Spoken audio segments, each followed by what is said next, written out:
Hi! So we thought it'd be a good idea while the team's out in Sudan for our Sudanese intern, Eithar Hassan, to catch up with Andrew to give you guys an idea of what the team might be doing out there. Hi Andrew, can you tell us more about the current status of the project in Sudan? Yes, we have just started some traverses at Jebel Abiad, which means White Mountain. That's to the north of Khartoum, west of Dongola, in the Sahara Desert.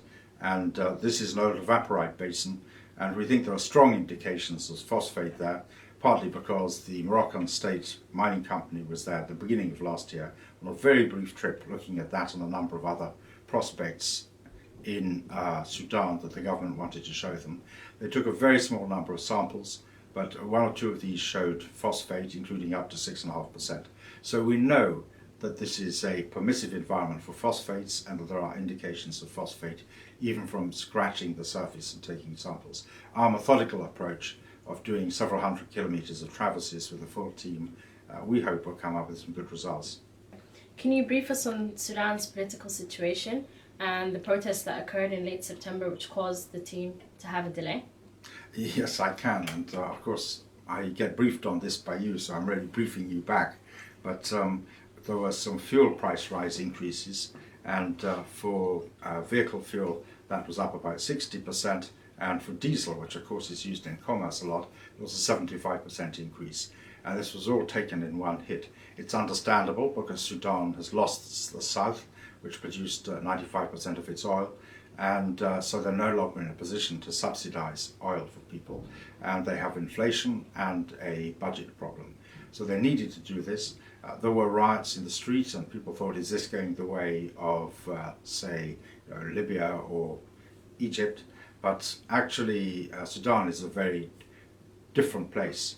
The society is quite disciplined, and the armed forces and the police have a tight grip on things, and there's a more homogeneous society. There aren't the divisions there are in Egypt, and these demonstrations have quietened down and peace has been restored. And what about the future of agro-minerals? Well, the future of agro-minerals is really the future of humanity. You have a population now worldwide of about 6 billion, and although it's true that Europeans are not breeding enough, and the Chinese have a demographic disaster like Japan on their hands, India will see a very rapidly increasing population, as will a number of other Asian countries, and of course the Arab world and large parts of Africa are seeing increasing populations. So these populations, as they get more prosperous, are moving from the countryside to the town. When they do so, they eat more meat. Meat requires a lot of grain to feed it, and as people's diet improves, you need to use on limited amounts of agricultural land, some of which is ceasing to be agricultural as people build over it.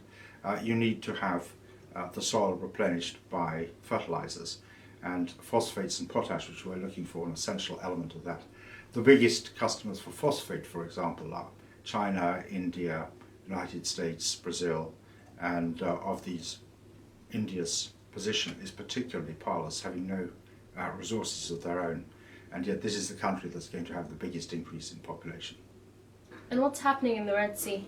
Well, we knew there was a gypsum occurrence there, and we've gone and we've looked at that, but in the course of doing so we've looked at the evaporite sequence, and we also looked at an oil well drilled 30 kilometers to the south, and we saw a summary log of that which showed potash horizon, which is quite substantial, relatively deep, but everything is dipping 5 degrees to the south, and in our license the dip is 5 degrees to the south too. So if you join up the dots and assume no faults between, that potash should be coming up near surface somewhere around or in our gypsum license, and that makes sense.